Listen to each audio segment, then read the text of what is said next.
You get to the brush tool by hitting B for brush. It makes a lot of sense. And in order to use it, you click and drag, and it will form a brush in whatever color the foreground color is. So if this were blue, it would make a blue brush stroke. Now, similar to other tools, you use the right square bracket key in order to increase its size, and the left square bracket key in order to decrease its size. In order to, here, let's make the brush nice and big. There we go. That's nice and big. In order to decrease the hardness, you hit Shift and the square bracket key, and then it looks like this. Increase the hardness.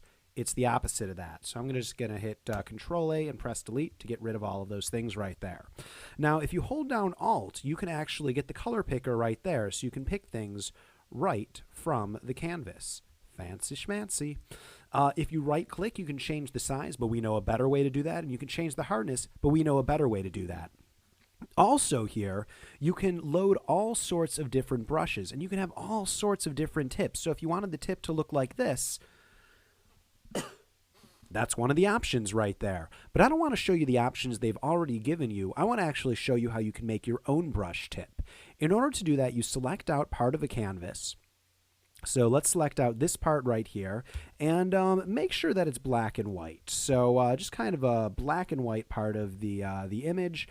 This is color correction, so hopefully you already know how to do this. If you're just going through these tools linearly, you're not going to know that, but I will assume that you have that basis. If you want to create your own brush, here, let me just give this a nice little... going to right click and just make this a standard brush right here. There, that looks good to me. Looks pretty standard, and here we go. All right, so you need to grab a black and white image, something like this here. This looks pretty good. This looks even better. And what you do is you go to Edit, Define Brush Preset, say Sampled Brush. Oh, that's the opposite of what I wanted right there.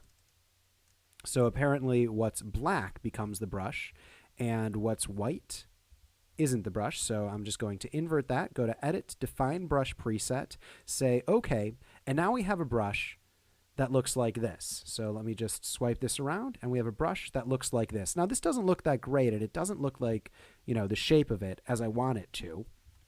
So I'm going to go into the brush menu. In order to find the brush menu or the brush window, you go to Window, Brush, or inside of the Options bar, if you have brush selected, you just click on this icon right here. And then I can do all sorts of things, such as have the size jitter from stroke to stroke. Have it so it has a bit of scattering. So now when I do this, that happens. I can even have it so there's a bit of an angle jitter. So here we go. You can change the tilt of the X.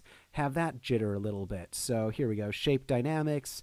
Play around with these. Here we go. We got the angle jittering a bit. We can even change the color dynamics if we want to do that a little bit. So you can have it so it swishes between the foreground color and the background color. So there we go. And let's foreground background jitter, have that going. We'll have the hue, the saturation, the brightness. We'll just have it jitter all around right here. Let's see what happens. There's a lot of options to play with, and we're not going to get into all of them. You can get some nice textures this way just by creating a brush tip. Instead of having it so it's different every time you lay down the brush, you can actually have it so even within a single brushing, it's applied per tip. So you'll notice that here, within a single thing, every single tip is a different color. So that's one more thing right there. Just that little checkbox right there makes that difference. You can see how it just has a random color every time. All right. Another tool inside of the brush palette is the pencil tool, and you use this. Here, let's do something that's a little bit blacker. Same thing, square bracket in order to increase. You use this very similarly to the pen tool. In fact, I know very few people who use it just because the pen tool is a better version of the pencil tool. So not that many people use the pencil tool right here. Color replacement tool, the way that this works here, I'm going to go back to where we started here. Color replacement tool is rather than just doing a color, say the color red, is it replaces part of the image's color to that. So you keep all of the texture, but it just replaces, and you can set it to all sorts of different modes. Color is the one that you expect standard. Again, very few people use this. It's just a fun thing that's possible. And then the mixer brush is pretty neat. what it allows you to do is instead of just drawing in red, it will combine red with whatever the colors that are already there are. So it's a lot more similar. It's a lot more similar to what it's like when painting on a canvas. So let's say I were to add some blue into this. Here we go. You can see that it actually mixes these colors together. And that's what the mixer brush does. It mixes the colors together. And you probably want more of a natural edge for this just to get it working there. Obviously, there is a lot more to say about the mixer brush, but that goes a lot deeper into painting. And let's not talk about that. So those are the basic differences of the various brush tools right there.